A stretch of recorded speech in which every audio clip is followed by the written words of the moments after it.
Chiefs Kingdom, my name is Jackson Durham, and welcome to a brand new at-home style episode of the Chiefs Report. We're going through instant reactions to the Chiefs' very unfortunate 31-28 loss on Monday Night Football to the Jacksonville Jaguars. We're going to talk three reasons why I think Kansas City lost this game.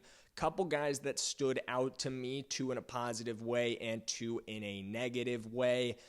And let's go ahead and get right into it. Honestly, when you start the discussion of this game, if you go chronologically, go back to the first half, it got off to a fantastic start. This was a really good open to this game for Kansas City. Two of our first three drives, we scored touchdowns. The run game got going early on. In the first half, I actually tweeted this. Make sure you guys are following me on Twitter at Jackson Durham Football, or J Durham at @JDurham_@football, excuse me. Gosh, I could not get that one out. But early on in this game, the run game could get out. We were getting out on big, explosive runs. We've talked about this over and over again on the channel. But getting the run game going has been a major issue for Kansas City this year. Have 0 runs of 15-plus yards coming into this game. We get 2 of them in the first half. 2 of our first 3 drives go all the way down the field for touchdowns. And it looked like we were just going to roll over Jacksonville. It looked great to start this game. But then you get into the 3 reasons why we lost this one. Number 1, the penalties. The penalties stacked up so quickly. 13 penalties for 109 yards against Kansas City. And this is something we've talked about on the channel as well. Make sure you guys subscribe because we know ball here. Clearly, we were pretty on point about how this game was going to go. Unfortunately, from a penalty perspective, these have been an issue for Kansas City, but where they haven't been an issue and where they really showed up as an issue tonight is special teams. Harrison Butker's kick out of bounds in this game, absolutely critical in the worst kind of way. Sets up Jacksonville at the 40-yard line on that final drive. Just an absolutely critical mistake that you cannot have in that moment from a veteran player who is usually so good up until this year where we've had all sorts of issues with him. We've had missed field goals, we've had missed extra points, and now we have this critical error that in some ways, I mean, I'm not going to say it cost us the game. That's putting too much on Harrison Butker and putting too much on one special teams play, but it absolutely did not help. And it really helped Jacksonville, really helped set them up for that final drive. But he was not alone in committing really bad special teams penalties. There were multiple Chiefs who joined in on that party. Jack Cochran, he was loving that party, the life of it in a lot of ways. 2 critical holding penalties, one that undoes a 50-yard punt return, and the other one that makes the Chiefs start a drive from within their own 14. They would punt pretty quickly on that drive. And then Remigio had a double team block that also had the Chiefs start a drive from their own 20. 4 critical special teams penalties in this that really hurt us, but we also had multiple penalties on the defensive end. One at the end of the game, I know this one stands out for everybody, Shamari Connor's overturned interception. You got to get your head around on that play. That could have been a pick. That could have been ball game. Brian Cook comes in to pick off that deflected pass. But instead, we get defensive pass interference on Shamari Connor because he just couldn't get his head around in time. That one obviously really hurt, and it sets up Jacksonville at the 1-yard line. And we'll talk about that final play a little bit more later. But the other critical defensive pass interference penalty kind of leads into my second point pretty well. This one kept alive an extremely critical drive for Jacksonville. And I'm saying the word critical too much. I got to find a new word here. But this drive was very important for Jacksonville. A 13-play, 8-minute drive that, in my opinion, just bled out our momentum. They were able to wrest control back in this game on this drive. They go down the field here, and it initially did not get off to a great start, but Jalen Watson bails him out on a defensive pass interference penalty on 3rd and 15 that gives them a fresh set of downs. They end up going down the field to score a touchdown here and get back in this ball game, but they also made our offense, which had been cruising up until that point, sit on the sideline and go cold for 8 minutes. When you do that as a football team, it does have a serious effect on you. And we see that in the next 3 drives. The Chiefs go 3 and out before halftime, an opportunity to get back in the lead, to push the lead in this game to 14, not to get back in the lead, to push the lead. They don't take advantage of it. They go 3 and out. Well, that's okay. You've got an opportunity to start the half with the possession to push your lead, and they don't take advantage of that either. Momentum completely stopped up for this offense, going 3 and out again to start the half. Jacksonville responds with a touchdown. Suddenly, this game is tied, and then momentum's back for Kansas City's offense, driving all the way down the field up until our third reason we lost this game, in my opinion, the critical pick six. That 99-yard pick six for Devin Lloyd was an absolute backbreaker in a lot of ways. There's just no other way to describe it. I mean, you go all the way down the field. It's a 14-point flip in a lot of ways. You have an opportunity to go back up in this game to take the lead. Instead, you find yourself down 7 immediately. And it just felt like when you come out of half that way, when you were that flat coming out, and then you make that kind of a critical error, you really are up against it at that point. It was just, when you stack that up with all the penalties as well, it was hard to find a way for Kansas City to win this game. That galvanized the crowd. It just galvanized Jacksonville's sideline. It was an absolutely brutal decision from Patrick Mahomes. And speaking of decisions, you and I make decisions every day, but on Prize Picks, being right can get you paid. Don't miss any of the excitement this season on Prize Picks, where it's good to be right. Did you know Prize Picks is the only app that offers stacks, meaning you can now pick the same player up to 3 times in your same lineup? Want to pick more on Josh Allen's passing yards, rushing yards, and touchdowns this week? Now you can do that in the same lineup only on Prize Picks. And something else that's really cool that you could do now on Prize Picks is follow other players directly on the app. You can copy their lineups in just one click. Whether it's a friend, a celebrity partner, or just someone whose picks you really like, you can hit that follow button. You can check out every lineup they create in the new Feeds tab on Prize Picks. And my lineup this week, what I've got going, I've got the more on Jalen Hurts' touchdowns. I'm taking the more on Saquon Barkley's touchdowns as well. Those guys playing on Thursday Night Football.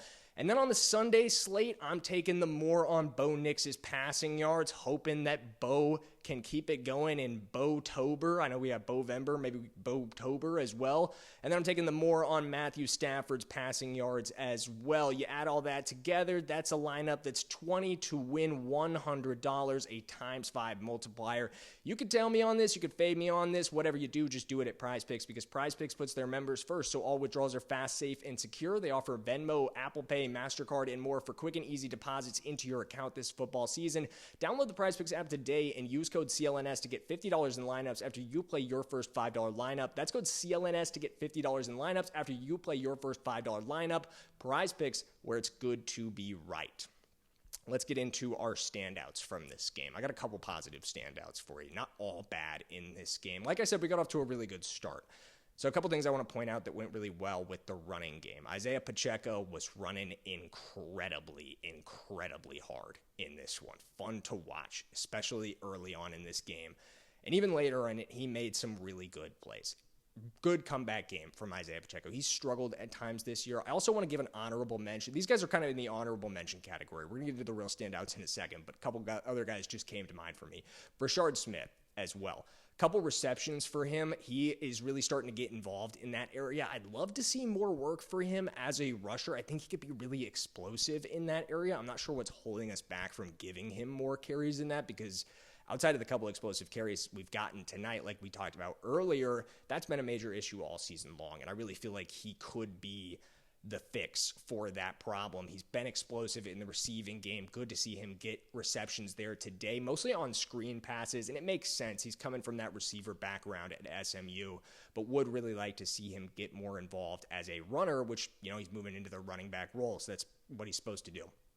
Anyway, but good game from Brashard Smith. Tyquan Thornton, one of my first real standouts here. Fantastic game from Tyquan, man. He's really keeping it up. 3 receptions for 90 yards for Tyquan on this game. just continues to be the go-to guy for Patrick Mahomes on deep shots. I'm hoping that can become more Xavier Worthy as he continues to get back to full health. Obviously dealing with the injury this week, things that came up late in the week. On Friday, if you missed it, he had the ankle injury get added to the injury report and then obviously re-aggravated it in this game. Wasn't as involved as we were hoping for. I'm not going to have him as a negative standout. He did have a few big plays in this game. But Tyquan Thornton continues to fill that role nicely, continues to be Patrick Mahomes' go-to guy down the field, had the big play to set us up at the 5-yard line. Fantastic catch on that one. Another really good game from Tyquan. Another fantastic pickup by Brett Veach in free agency.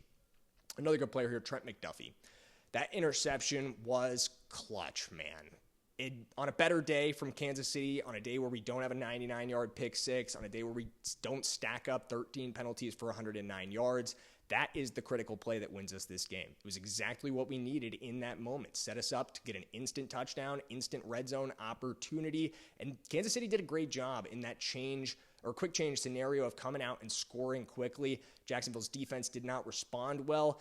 And I also felt like Trent McDuffie had a couple other really good moments in coverage down the field against Brian Thomas Jr., a really bad one from Jalen Watson later in this game. But overall, good game from 22. Negative standouts. Jalen Watson. We've picked on him already in this game. We're going to continue to do so. That penalty on 3rd and 15, I think it's more critical than people realize. Not as critical as Shamari Connors. You could throw Shamari Connor in here as well. We're going to pick on both of these guys right now because that penalty as well. We'll just call this the guys who got defensive pass interference penalties tonight category, Jalen Watson and Shamari Connor. The undoing the interception by Brian Cook was absolutely brutal, but keeping the Jags drive alive, it's kind of a dealer's choice of which one was more painful. I think probably lean towards Shamari Connor in the end zone. Obviously, it just is the bigger moment in the game in some ways.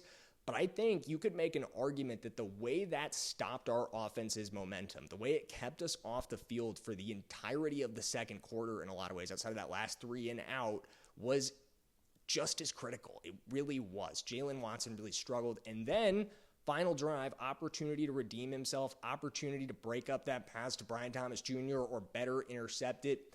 Mistimes his jump, ends up giving up a 44-yard bomb down the field to Brian Thomas Jr. Just not a day to remember for Jalen Watson. And then my last negative standout here is the entire front seven for failing to tackle Trevor Lawrence on the final play for the Jags offense, where he gets in on that touchdown. He stumbles and falls down. He is on his ass, on the floor. Pardon my language. He's on the floor, laying on the ground, and not a single one of our guys can get to him and get him down. 3 players with an opportunity to tackle him. I know for a fact Chris Jones missed a tackle there. Looked like Drew Tranquill missed one as well. I'm going to have to go back and watch the film and find out exactly who's responsible for missing tackles there. But for right now, that's on the entire front seven, and it really is because nobody else got pressure. He was down on the ground for a good 4, maybe even 5 seconds before he's able to start staggering towards the end zone. It's just inexcusable that we weren't able to stop that play, in my opinion. How do you not stop him in that moment? How do you not make a play there? That would have forced Jacksonville to rush back to the line of scrimmage. They'd already used their final timeout before that play. They didn't have a way to stop the clock other than by spiking it, and then you would have wasted a down. That would have been exactly what we needed to win this football game, and we failed to make that play in that moment. And that was just kind of the story of the night. Bad execution. Bad execution in that moment. Horrific execution on special teams. Multiple penalties. And bad execution on a throw by Patrick Mahomes that leads to a critical 99-yard pick six. Story of the night for Kansas City is bad execution and self-inflicted errors. I'm going to think on this one overnight, dive into the tape a little bit more, and I'm going to be coming at you guys with a full-length takeaways video tomorrow morning. So make sure you hit that subscribe button. Let's go Chiefs. We're going to bounce back from this one.